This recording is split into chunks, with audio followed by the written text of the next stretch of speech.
everyone, and this is Ashish this side, and you are back again with the video of hydrology. And this is the third video.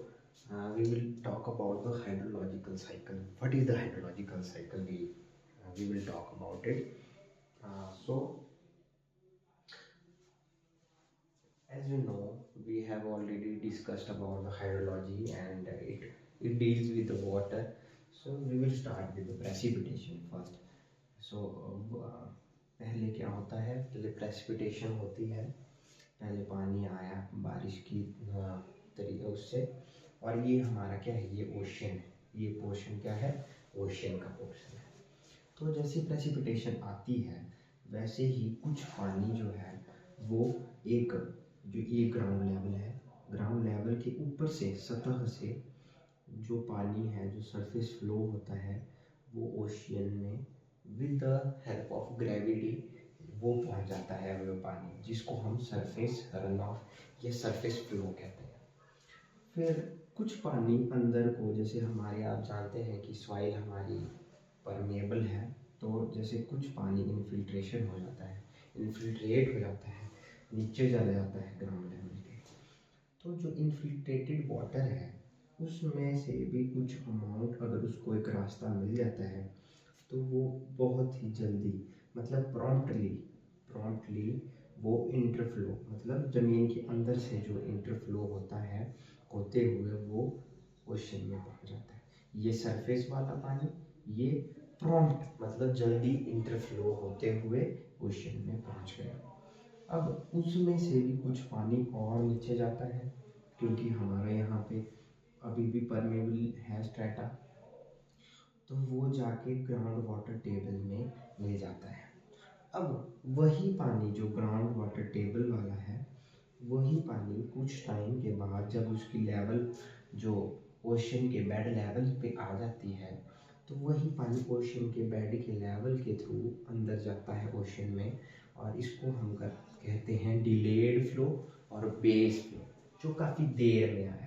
और जब पानी ground water table में पहुंचा तभी वो ocean में आ सका। ऐसे ग्राउंड वाटर टेबल काफ़ी नीचे था। तो अब ग्राउंड वाटर टेबल से भी नीचे हमारे पास रॉक स्ट्रेटा होता है, जो सेमी परमेबल मेम्ब्रेन होती है रॉक की। तो वहाँ पे जो प्रोसेस होती है उसे हम परकोलेशन कहते हैं। ये आपको मैं बता दूँ कि ये जो इन्फिल्ट्रेशन, ये इंटरफ्लो, परकोलेशन और परमेबिलिटी, इसके बारे में हम नेक्स्ट वीडियो में डिस्कस करेंगे, जहाँ मैं हर एक डेफिनेशन को आपको बेटर तरीके से बताऊंगा। अगर आप यहाँ तक समझ सकते हैं तो वेल एंड गुड, नहीं तो उस वीडियो को देख के फिर दोबारा आप इसमें आ सकते हैं। तो अब ये ओशन था, ओशन में जैसे सरफेस रन ऑफ हुआ या इसके थ्रू पानी आया या इसके थ्रू पानी आया, तो ओशन का लेवल जो इनिशियल था वो SI था, स्टोरेज ऑफ ओशन, और उसमें हमारा जो वाटर आया उससे उसका लेवल बढ़ गया, तो ये हमारा फाइनल स्टोरेज जो पानी का बढ़ गया। तो जो हमारा जो चेंज इन स्टोरेज आया वो initial storage minus final storage, और इससे हमें चेंज इन स्टोरेज मिल जाएगा।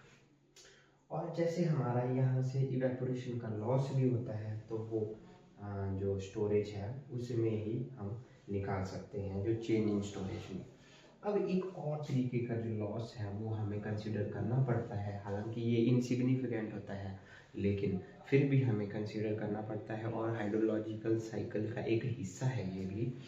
जैसे कि प्लांट्स हैं जो नियर बाई आपके ओशन के या कहीं पे भी, तो वहाँ से जो प्लांट्स हैं वो आज जैसे आपको पता है स्टोमेटा के थ्रू ट्रांसपिरेशन करते हैं, वाटर लॉस होता है, और जो ज़मीन से भी, ज़मीन की नमी से भी ज़मीन फट के जो मॉइस्चर निकलता है वो भी इवेपोरेशन में एक काफ़ी इम्पैक्ट करता है। तो इन दोनों को जब हम कंबाइन करते हैं तो इसको हम इवेपोट्रांसपिरेशन टर्म कहते हैं। तो जैसे आप देख सकते हैं हाइड्रोलॉजिकल साइकिल, यहाँ से प्रेसिपिटेशन आई और वो फ्लो ओशन में गया, ज़मीन में गया, और ओशन से भी इवेपोरेट होके दोबारा से वो मॉइस्चर का मूवमेंट इन्वायरमेंट की तरफ को हो गया। तो ये हाइड्रोलॉजिकल साइकिल कंप्लीट हुई। तो आप लिख भी सकते हैं कि जो प्रेसिपिटेशन है और इवेपोरेशन है तो वो कंटिन्यू रहती है थ्रू आउट आवर एग्जिस्टेंस। तो इसमें एक बैलेंस बनाता है, तो वो बैलेंस बनाने वाली चीज़ क्या है, जो इक्विलिब्रियम मेंटेन रखती है, वो चीज़ क्या है, तो वो है हाइड्रोलॉजिकल साइकिल, जिससे हमारा इन दोनों चीज़ में, इवेपोरेशन में भी और प्रेसिपिटेशन में भी एक वो बैलेंस बना रहता है। तो I hope you like this video. If you find it helpful, please like and comment for the next topic you want to learn about. Thank you so much. Signing out.